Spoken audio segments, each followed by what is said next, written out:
The scramble for Africa, dividing a continent. Imagine a continent divided like a cake. Not by its own people, not by its own leaders, but by foreign powers sitting thousands of miles away. This was the Scramble for Africa, a conference in Berlin, where maps were redrawn, kingdoms erased, and futures stolen. Before we cut deeper into this story, subscribe to The Hidden Voice, where we uncover the untold histories that still shape our world today. The Berlin Conference in 1884, European powers gathered in Berlin, hosted by Chancellor Otto von Bismarck.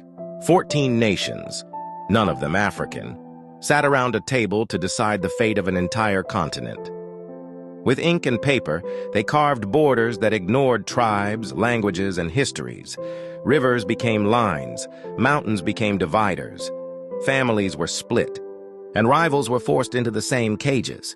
The consequences: the scramble was ruthless. Britain, France, Belgium, Germany, Portugal, Italy, and Spain each claimed slices of Africa as if it were no more than land on a board game. Ancient kingdoms like Ashanti, Zulu, and Dahomey were forced under foreign rule. Resources were extracted, people were exploited, and cultures were suppressed. The scars of those lines, drawn in Berlin, still remain. Wars fought, borders disputed, nations struggling to heal from divisions they never chose. The human story, but beyond the maps, it was the people who carried the deepest wounds. Villages torn apart, traditions outlawed, names replaced with foreign tongues. And yet, through music, faith, and storytelling, Africa's soul endured. The borders may have divided the land, but they could not erase its spirit. The scramble for Africa was not just a moment in history.